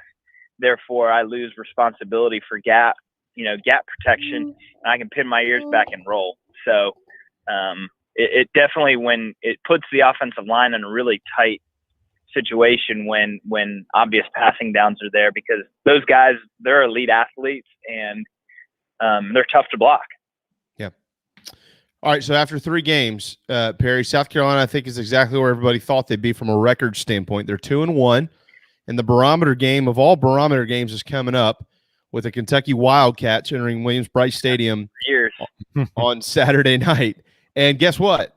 Barring any major setbacks this week, it's pretty much like you drew it up in the preseason. Luke Doty is the starting quarterback for Gamecock football. So with that being said, what do you expect now moving forward, not just from this offense, but from the entire team based on what you've seen in the first 3 games and, of course, with the addition of Luke Doty now back in there? Yeah, Luke's a dynamic athlete. I think that I still expect for us to still look pro style, under center runs, inside zone, outside zone. Hopefully we'll be able to get some push this week in the run game. But it looks like Josh Vann has emerged as what can be, the take the top off the defense kind of threat. He's done that a couple weeks in a row now, so that's great to see him emerge. And Carrion Joyner's obviously made some plays as well. I'd like to see Daheem Bell get into the mix a bit more. I think that he's also a dynamic athlete, especially with the ball in his hand. I know he's played running back in his past and does a lot of different things, so he can definitely help us offensively. But I don't expect us to look vastly different as far as types of plays and the way we look formationally against Kentucky. Now it's really going to come down to execution of what's called and when it's called versus what Kentucky will bring. And obviously not knowing exactly what we run nor what Kentucky runs, it's hard to say, but it's easy to say, establishing a ground game early, taking, physical control of the game, therefore will open the passing game later on, and then ultimately open play action. It's going to help your offense regardless. I still think our defense is they're pretty salty. They played hard all throughout the game Saturday, and based off of their abilities, what they've shown so far, they're going to be able to keep us in the ball game against, honestly, any team we play the rest of the way out. I agree with that. I mean, there's, a couple of those suckers that sailed over the heads of the secondary on Saturday night. Some of that's going to need to be cleaned up a little bit, especially with Tennessee coming up. We know Josh Heupel will take some shots here and there, but outside of that, pretty much everybody else is a line of scrimmage type football team, and Gamecocks, they're pretty good up there. Hopefully they'll continue to get better. Perry, I'll be in Columbia on Friday. I'll send you a text. How's that sound? Will you respond? Probably not. Okay. But no, I'm just kidding. No. We are playing Chapin Friday night, and Chapin's quarterback is like a little brother to me. I've been training him for a couple of years. He is one of the Gamecocks' top 3 quarterbacks on their board for the class of 2024. Okay. He is he's a current sophomore. He is a dynamic athlete, and I hope the Gamecocks land him. He's got about 10 offers now. Was up at Penn State this past weekend, so we're playing him Friday night. So I'll be doing that and hoping he has a good game. But we come out with a victory. But yeah, that's what's going down Friday night. How's his defense though? Because you're going up against his defense. Yeah, they're not super talented, so I think we'll be able to make some plays and score a bunch of points. But they're going to score some points too, and so I'd love to see a good shootout. It'd be I know it's always fun for me to play against the kids that I train, because they definitely have it out to show off in front of me. So it's pretty cool. And the kid at Chapin, what's his last name? Bradford. It's Jaden Bradford. probably a outstanding young man, very handsome, probably smells good, great grades. All the hot chicks like him, all that stuff. All of the above, brother. The last name like that, you got to be special. I'm sure he's just an unbelievable human. Unbelievable. Hey, thank you, bud. Hopefully next Monday it's going to be maybe a lot more fun, more fun conversation for us to have around here. Go get them on Friday night. The best wishes to my brother, the Bradford kid. I hope he throw for 400 or 500 yards. But Perry, I hope that y'all win. Thanks, man. I appreciate it. Thanks for having me on. You got it. There you go. Perry Orth, former quarterback at South Carolina. And pretty good stuff there. I mean, we make sure he's here so we can hear the things that we don't know, because I don't know all this stuff, but Perry does. So that was a pretty good little breakdown there. Again, Gamecocks are 5.5-point dogs Saturday night against Kentucky. Chris Rodriguez coming off of this win this weekend for Kentucky against UT Chattanooga, 13 carries, 46 yards.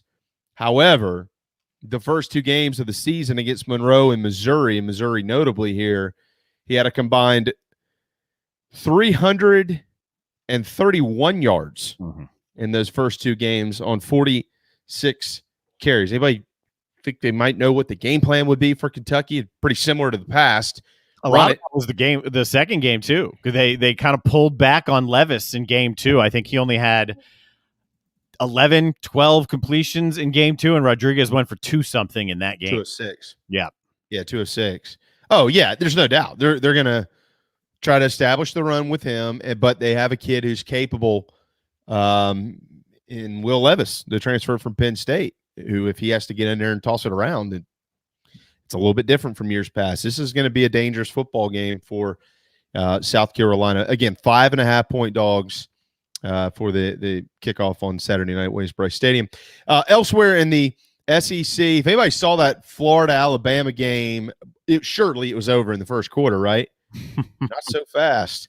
Wow, Florida came roaring back and lost by 2 points. A great performance by the Gators, Darren. And, I took out of that game, okay, Bama still won. They survived, but they got some work to do on a couple of things here and there. No question. I mean, if Bama and Georgia played today, I don't know. I don't know. I might almost think that Georgia might have them, but Florida, maybe they're better than we thought they were. I said before the season, Emory Jones, you're going to have to prove it. He did nothing to prove it in the first couple of weeks, but he actually had some good moments against the Tide on Saturday. A lot of them. And the fact that you didn't have Richardson available, I want to say it was a hamstring, but it could have been, according to Mullen, worsened had he played, so they kept him out. I mean, the thought process was, I think I even said it last week, that you come out of this thing, and I thought Florida was going to give Bama a scare. I did say that for sure, but I thought it was going to be because of Richardson. I thought it was Richardson that would grab a hold of the starting job. The fact that Emory Jones played the whole game, whether he had to or coach's decision or whatnot, and did as well as he did and took him back from that deficit and within a 2-point conversion, I think that says a lot about Florida. It's clearly Florida and Georgia in the East. And I think I don't think there's anybody unbeatable. I think that's been proven. I think, we made fun of Saban the first couple of weeks and blowout wins. He's upset. There's a reason he's upset. He's got a standard. His standard is undefeated national championship. That's the standard. He was telling everyone that we're not there quite yet. Alabama survives. Clemson survives. Ohio State's defense is, Swiss cheese is not even an appropriate word at the moment. Oklahoma survives. There's a lot in the top that tells you, there's a lot at the top that tells you this could be anybody's year. Dude, that pick by that kid in that Oklahoma game, that's the best interception I've ever seen. I've never seen a pick like that. Did you see what Lincoln Riley said afterwards? He said, I might be the first coach in the country to actually challenge an interception. He wanted to. And the officials said, no, don't. We've got it clear that he caught the ball, because it would have been far more beneficial if it was an incompletion. Just swatted the thing down. Yeah. But yeah, it was sick. Dude, I wouldn't have done that if I was Lincoln Riley, just because you would have ruined that kid's life. I mean, there's going to be posters of that for a long time. That was an unbelievable play. The best catches of the weekend were that and the Jalen Brooks catch in the Carolina-Georgia game. I mean, crystal clear. Were unbelievable. Elsewhere again, Kentucky, we got Mike Morgan tomorrow, so we're gonna get a lot more in this Chattanooga ball game. But Wildcats were, I don't know if they were asleep at the wheel. It seemed like it, or if Chattanooga was just better. But the scoreboard was better for Kentucky at the end of it. They certainly won and held on. So we'll break that down tomorrow. But we're not going to get out of this segment without mentioning the Memphis Mississippi State debacle. That's a train wreck of what happened there. Memphis wins the game 31-29. There is an argument out there, and I've seen it in the still shot of when you have your hand on the ground and your knee is on the ground, that the ball is down because your knee is on the ground. The question there is whether you have or are possessing the football, which he wasn't possessing the football, but would you rule that possession with his knee being on the ground? I would say there's very similar, different situations, but remember the Clowney hit against Michigan?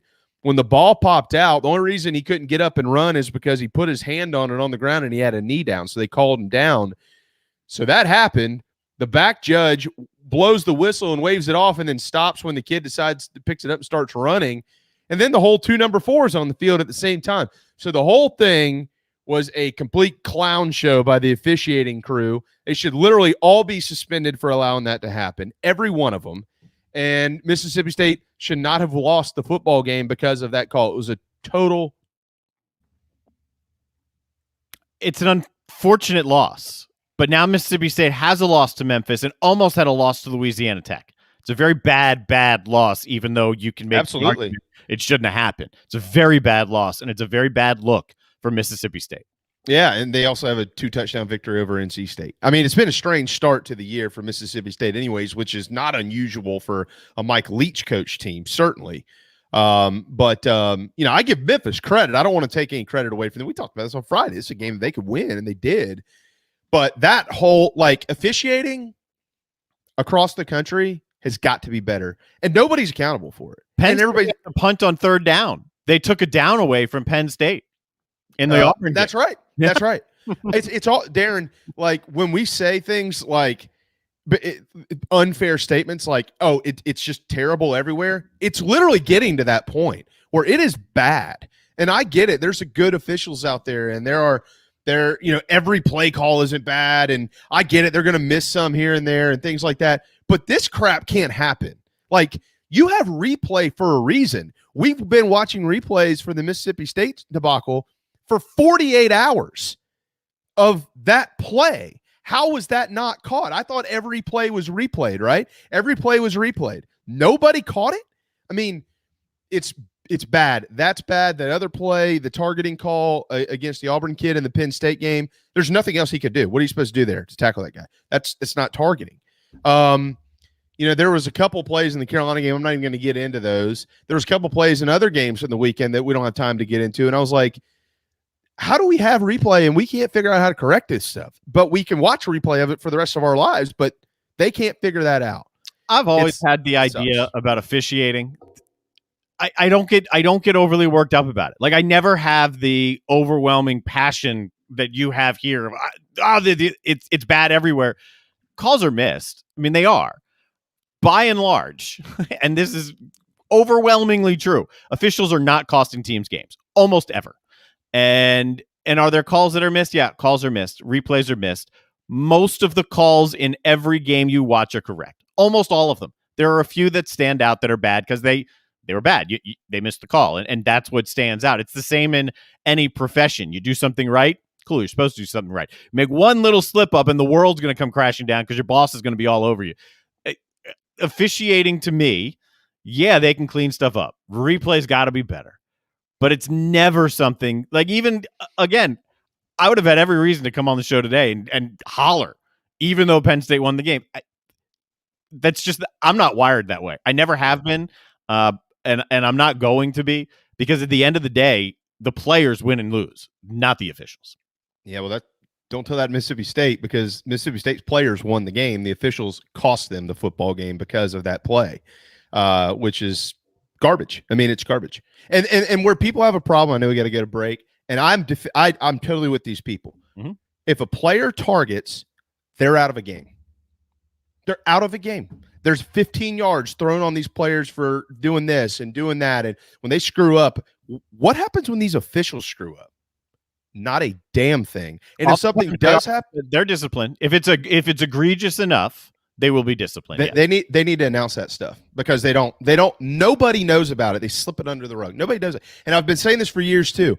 It is a joke that each league has their own officiating crews. Nationalize it. It's football in the Big Ten and football in the SEC is football, period.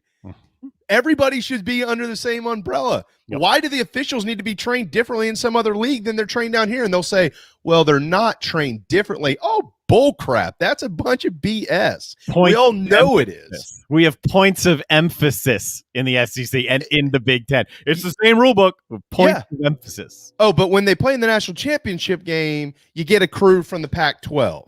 It's bull crap. It's bull crap, and everybody knows it. They got to fix it, and these kids don't deserve these things. Some of them do when they do something stupid, yeah. But like getting robbed for some of these things, that's a joke, man. It's a joke. And I don't know how these guys, they should be full-time officials anyways. They shouldn't have to go be an insurance agent Monday through Friday and they get on a plane and fly. So it's not even fair to them. That's right. That's how you fix it. If you want it better, it's really the only way to make it better. Yeah, Jay Billis is standing up there every day talking about how we need to pay all these players to do whatever, this, that, and the other. We need to pay the officials to be full-time officials. Mm-hmm. They make all this money, and for some reason they don't have it. That's crap. It's a lie. That's a lie. They have plenty of money. They could absolutely pay all these guys to be full-time officials and make the sport better. Mm-hmm. They don't do it. All right. Gene Sapakoff is probably like, dude, get over it. Come on. All right, we're going to hit timeout. Gene with the Post and Courier up next on the JB and Goldwater Show. Hopefully, you won't ever need legal help for a catastrophic injury or health issues from a medical drug or device. But if you or a loved one suffers injury or loss, Motley Rice LLC is a nationally recognized law firm that is right here in Mount Pleasant at 28 Ridgeside Boulevard. Thank you, Motley Rice, for sponsoring the JB and Goldwater Show and the Big Gamecock Preview Show. Visit motleyrice.com for more. motleyrice.com. This is Mike Mazzell for Stokes Volkswagen on Ashley Phosphate Road. You know what happens when you sell record numbers of new vehicles? That's right. We take in record numbers of local trades. Despite what the news is saying, quality pre-owned vehicles really aren't that hard to find. You just need to know where to look. Stokes Volkswagen on Ashley Phosphate and on the web at stokesvw.com. We've got over 1,200 pre-owned cars, trucks, SUVs, and all at a fraction of the price when new. Every vehicle has been inspected and reconditioned, many with the balance of factory warranty. Best of all, at Stokes Volkswagen, you don't need perfect credit to get approved for a quality pre-owned vehicle. And we'll take any trade in any condition, even if you owe thousands more than it's worth. Don't forget, we'll buy your car even if you don't buy a car from us. You're going to love our pre-owned selection, I guarantee it. So come see us today at Stokes Volkswagen on Ashley Phosphate or stokesvw.com. Peace and love at Stokes VW. Negative trade equity financed a new loan subject to lender approval. Wando Power Equipment, the trusted home of Hustler zero-turn residential and commercial mowers. There is nobody more trusted in South Carolina than our friends from Wando Power Equipment. They've been providing elite commercial and residential service for over 30 years. Landscape Services have turned to their selection of Hustler zero-turn mowers like the Raptor. Bigger, stronger, faster, and the most durable Raptor Hustler has ever designed. Located on Daniel Island and online at wandopower.com. Wando Power Equipment, owned by the Price family, the home of Hustler zero-turn mowers, rentals, service, and specializing in family and friendship. You hear me talk about Dog and Duck all the time, and there's no other place I'm going to watch my college and NFL than the Dog and Duck. They have 3 locations, Bell Hall, Park West, and Clements Ferry Road. They have specials all football season long, like $12 pitchers of their own D2 brew, $5 pints of Sierra Nevada, weekly pick'em sheets with prizes, and the best wings in town, bar none. For all your football, college, and NFL, the Dog and Duck, Clements Ferry Road, Bell Hall, and Park West. What's up, everybody? This is South Carolina singer-songwriter Patrick Davis, and I might live in Nashville, Tennessee now, but guess what? I can always keep up with the news back in South Carolina because I've got the JB and Goldwater Show. Thank you, JB and Darren, for being live, loud, and online. You're welcome, Patrick. Thank you. All right, welcome back. Final segment here on Monday afternoon, 1:39 on a rainy day. The JB and Goldwater Show, very proudly presented by Motley Rice. Gene Sapakoff with the Post and Courier. What's up, Gene? How's it going, guys? I'm standing here in Clemson's indoor practice facility where I've never seen a situation where a program and its fan base is as glum after a conference victory in my whole life. Can you go down the slide while you're on? Like right now, can you go down the slide? I'm going to run over and dive down head first shortly. And then I'm heading to the bowling alley and the miniature golf course. Oh, yeah. Does anybody actually practice football in there, or is it just a theme park? Don't say that to some of the fans. Occasionally. Yeah. So assess them. Assess the Tigers, Gene. You've seen them for 3 games. They're undefeated. How good are they at number 9 in the country, undefeated at 3-0? Well, they are 2-1, and they should be not ranked as high as number 9 because I don't think they've distinguished themselves in many phases of football yet this season. It might come. It probably will. They'll be okay. But this is not a playoff caliber football team right now. And I think there might be some things that are too unfixable for them to get there. That said, it would be pretty interesting and almost amusing for them to have like a 10-win season, win the Orange Bowl, and have people be upset because they can get better in a hurry. I'll tell you that. I mean, not only could they start welcoming some top-notch transfer portal guys next year, they could also get a commitment from Arch Manning, the top-rated quarterback in the country in the 2023 class, and they could have their younger players improve. So I think the future looks real good after this season, and it doesn't look bad at all this season, but by the standards that they've set, 6 straight college football playoff appearances and 4 national championship game appearances and 2 titles, this is pretty darn disappointing. Yeah, their defense is what we thought it would be, Gene, and I don't care who's left on their schedule.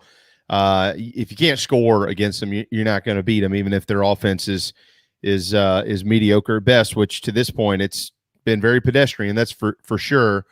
What are they saying there? I mean, what are they pinning their offensive woes to at this point?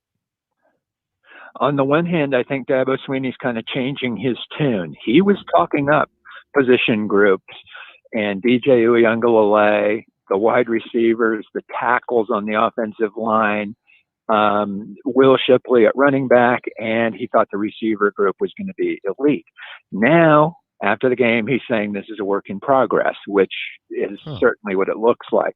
We just talked to DJ Uiagalelei, and he said it's as simple as taking the precision that we have been having in practice on offense into games. But I think that's going to be a little bit easier said than done, and this is going to be a slow go as they try to mature and get better with some problems, and that is a lack of depth on the offensive line and at running back. Is DJ Uiagalelei's decision-making and crispness, is it a problem that could be solved with a switch, or is he the guy and only the guy right now? They have nobody even close to being ready to be good at almost any level of FBS football except for him. And he's shown against Boston College and Notre Dame that he can do it. But what has happened is that defensive coordinators had all spring and summer to study tape. And I think they've determined that he is very hesitant when he looks into coverage. And, you saw a lot of that with Georgia, but much more significantly, Georgia Tech, not a very good football team at all. A team that lost to Northern Illinois, which lost to Michigan 63-10, dropping 8 guys back and basically you try to make tough decisions. And what you're seeing is, look at his feet. They are all over the place. They're nervously tapping around, and then he's throwing the ball with his body way over his shoes, almost like somebody's skiing. And Tony Elliott, the offensive coordinator, is commenting on the off-balance throws just need to get corrected. Now, he's a little bit of a gunslinger guy, and he can make those kinds of throws, sometimes a la Patrick Mahomes, but he's just really hesitant and gun-shy right now. So, Gene, these issues, if we're being honest with ourselves, aren't just contained to the start of the 2021 season. They've been having offensive issues dating back to last year. Has that been part of the discussion up there? Have they acknowledged that? Have they acknowledged addressing any of that in the offseason and where they stand now, how this all kind of interacts and intertwines itself? Not too much, except to say that, the offensive line is just like the microcosm of the team, a work in progress. I think the interior of that line was a problem last year when teams just ganged up on Travis Etienne, and Clemson's run production just went way down from previous seasons. Last year, it's continued this year, and at first it was just sort of shrugged off as, well, Georgia's really good, and they are. But Georgia Tech, again, held Clemson, even with Ayton back a lot and just daring the Tigers to run. And Clemson, I think, ended up with like 158 yards, but the yards per carry are not good for Clemson this year. And except for freshman Will Shipley, they just haven't got a lot of production back there. Those things, I don't know if they can be corrected except with some quick throws and some rollouts and things like that. Now, as you guys said, the schedule is going to cooperate with them for the most part, and they might be able to work through this, but it's going to be interesting to see how, Clemson kind of gets through the schedule while trying to improve on offense also. Yeah, look, the thing that concerns me going NC State this weekend, if you're a Tiger fan, is from an offensive standpoint for NC State. The Clemson defense can stop them. They can probably stop pretty much anybody. But defensively, the Wolfpack have actually been pretty good. I know that Furman and USF aren't really good football teams, at least as that conversation pertains to NC State. But they also held, Mike Leach's group down there at Mississippi State to only 24 points. So, I guess what I'm getting at here is a mediocre defense has given Clemson problems. It just happened, Georgia Tech. And if NC State is better than mediocre at home, this might be another defensive struggle for the Tigers where a mistake or two could cost them. Absolutely. And the Clemson guys, understandably on defense, were very gassed at the end of that Georgia Tech game when the Yellow Jackets came up just a couple yards short, on 4th and goal there from scoring and then maybe getting a 2-point conversion to tie the game. If Clemson's offense isn't moving the ball some and getting more than the 8 possessions they got against Georgia Tech, then even a really good defense could, bend and break here and there. All right. What do you think about the ACC after 3 weeks? Wow. I wrote a column last week basically about how bad it was. And then, Pittsburgh, loses to Western Michigan. And Clemson, the best team within a conference game, just doesn't look very good. And, Louisville over Central Florida, wow. But Michigan State pounds Miami. It's even weaker than advertised. I still think that in the middle, it's like, okay, it's kind of made progress over the last few years, but just the complete lack of any other team except Clemson that could even slightly get near the top 10 is pretty alarming. I don't know. Clemson better hope that North Carolina just doesn't lose again and that they will make a formidable ACC championship game opponent. But hey, 3 games into the season, I'm not ready to write Clemson off as a college football playoff contender, but the ACC is just, very poor, and you're seeing just teams in other conferences step up and show some depth in those leagues too. I think that's what Dabo wants. He wants those press clippings to show his football team, maybe to motivate them in addition to just getting better. But we know this team isn't getting better. Florida State. I mean, it's very evident that it was, if we beat Notre Dame, and they put everything they had into beating Notre Dame, and if they happen to do it, that was going to carry them. And Mike Norvell is probably going to take this team to a decent bowl game. But if they lost that game, it might be a disaster. And, Gene, it is a disaster. The Jacksonville State loss, now a 21-point loss on the road at Wake Forest. Congrats to Sam Hartman, who played at Oceanside Collegiate down here in Mount Pleasant. But let's just say it like it is. Florida State sucks. They're 0-3, and they're the laughing stock of the ACC below Duke at this point in time. They got Louisville, Syracuse, and North Carolina coming up. Well, there's a Florida State alum who was a good football player down there who is currently a head coach in college football. I think he goes by the name of Prime now or something. Might make a good coach for the Seminoles. That would be at least exciting. It would get fans into the building, which I'm guessing the marketing department down at Florida State football right now is kind of scratching their heads and trying to come up with some new schemes themselves. Oh, it's not painful to watch for guys like me. I love it. I think it's great. But for the sport of college football, yeah, Florida State. 1976, by the way. Bobby Bowden's first year. That was the last time they were 0-3. Yeah, that should never happen in Florida State. No. All right, so Gene, Gamecocks 2-1, obviously probably about what most expected to happen in Athens did. Carolina loses 40-13, but they've got the Wildcats coming to town this weekend. Still a lot of we've talked a lot about this today. A lot of the same issues they've had in weeks 1 and 2 on the offensive side of the football are still very much present. However, what's also present now is their quarterback, Luke Doty, is back, even if it's by virtue of that injury in the game to Zeb Nolan. So I asked you about Clemson after 3 games. Evaluate what you've seen out of the Gamecocks after 3 games. Well, as I wrote about in Athens and talked to, Shane Beamer about after the game, I'm concerned about that running game and that offensive line for different reasons. They averaged under 3 yards a carry against the very formidable, very good, and Shane Beamer will tell you, a very 5-star defensive front that Georgia has. You know what? That was actually about as good or even better than they did against East Carolina, though. And that's the concern to me, that they haven't been able to, create holes for the running backs, and the running backs are not getting a lot of yards after contact.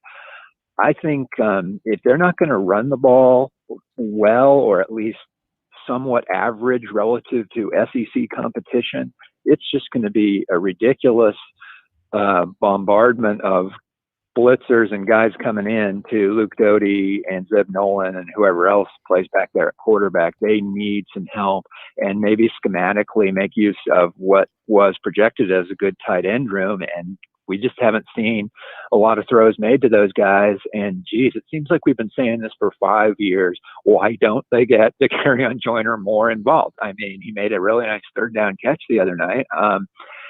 So I don't know. I'm concerned about the Gamecocks going forward there. But I will say one thing, Jamie, about, you spend so much time breaking down the team you cover, that you're a fan of, you're concerned about. I'm pretty sure Kentucky's wondering how Chattanooga almost beat them. Mm-hmm. There's no question, Gene. I mean, I'm really excited to talk to Mike Morgan tomorrow, because he called that game. I don't know if it was classic asleep at the wheel between 2 SEC opponents, because they beat Missouri the previous weekend. I thought that was a pretty good win for Kentucky when they beat Missouri by 7 points, but I don't know, maybe it wasn't based on how they played against Chattanooga. I'm not sure. But here's what I do know, Gene. For any Carolina fan that looks at this as, it's Kentucky. They've won every game since 2014 except for one of them. Kentucky right now, regardless of what the all-time series record is, owns the series against South Carolina. Yeah, they do. I mean, from Steve Spurrier saying it's only Kentucky to this is kind of weird, but This obviously every Gamecock fan knows and has known for, several months. Here comes the meat of the schedule. It's going to be a very barometer game for both teams, really, but especially the Gamecocks. I think that it's going to come down to the wire, and keep an eye on number 43 because I think Parker White will factor into this game at the end. Yeah, of course he will. He's a Wando kid. He'll be fine.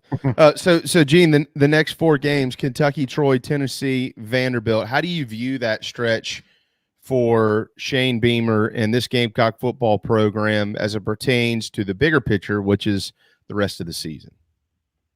Yeah, they need to come out of it 3-1. I kind of think Kentucky's the toughest game there. I really do.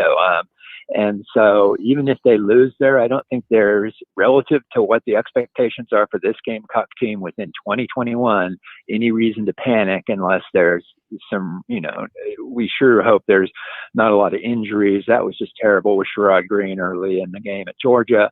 But yeah, I think it's a tough game, and this next 4 games, as you said, Jamie, is going to be a heck of a stretch for them. If they could get through that 3-1, though, they're in terrific shape.